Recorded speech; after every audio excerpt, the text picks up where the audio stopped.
afternoon, Chair Kelly, members of the board. I had hoped to come to today's meeting with better news than I have today. However, above average temperatures have dominated the basin's weather this past month, and snowpack conditions have not improved since our last meeting. Here's a map from the Natural Resource Conservation Service, which maintains the SNOTEL monitoring network. This map illustrates snowpack conditions in the basins relevant to Middle Valley water supply. In all of these basin snowpack conditions are less than 50% of the 30-year median for this state. So the next graph I have is from the Cumbres Trestle SNOTEL monitoring site.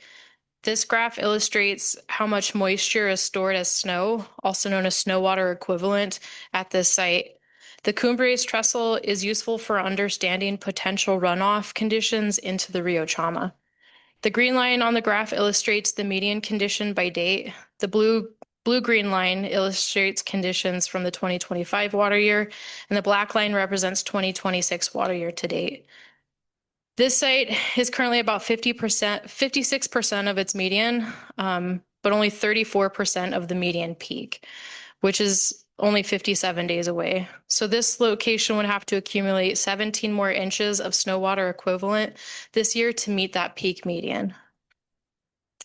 Monitoring snowpack conditions is important because it informs expectations for spring runoff, because the size of snowpack dictates the duration and magnitude of spring runoff. If snowpack conditions do not improve over the next couple of months, the Middle Valley can expect spring runoff to be short and small. The NRCS uses snowpack data from throughout the basin to create streamflow forecasts. Forecasts based on the February 1 conditions show the Otoe gauge, which is located north of the Cochiti Reservoir on the Rio Grande, is expected to see approximately 200,000 acre-feet of native Rio Grande flow from March through July. This is only 35% of the 30-year median.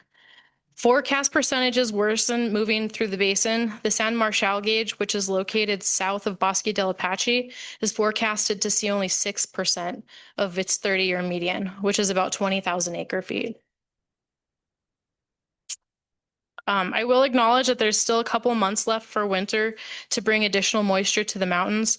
However, the basin is currently in a significant deficit, and it will take some sizable storms to meaningfully change conditions.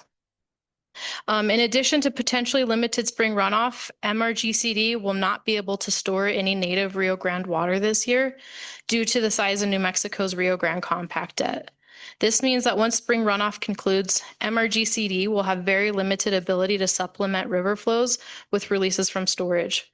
Farmers should expect MRGCD to operate as a run-of-the-river system for the majority of the year and to be in rotations for most, if not all, of the irrigation season.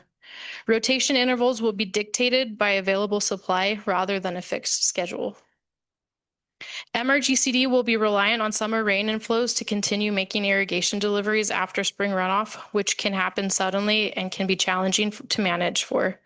MRGCD will distribute and deliver rain inflows when and where we are able.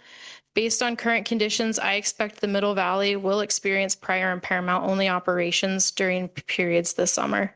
When the Middle Valley is in prior and paramount only operations, the Bureau of Indian Affairs will require curtailment of non-Pueblo lands in the Middle Valley north of Isleta Pueblo.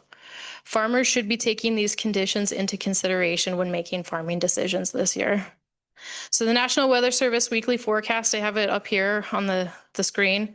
It indicates the basin could receive some moisture this week, but the temperatures are expected to remain above average until this weekend. So the next table I have actually shows the highs forecasted, but then the table on the right shows that deviation from the median conditions. So if you look at Los Alamos, today is supposed to hit a high of 60 degrees Fahrenheit, and that's about 15 degrees above the average for today. And you can see that continues pretty much throughout the state for the entire week. And that's really been the story of this winter, just well above average temperatures. And looking at the National Weather Service seasonal outlook through April, I think we can expect to see, we're most likely to expect to see above average temperatures and below average precipitation through April. So this concludes my report. I encourage everyone to pray for snow and hopefully some cooler temperatures as well. and I will stand for questions.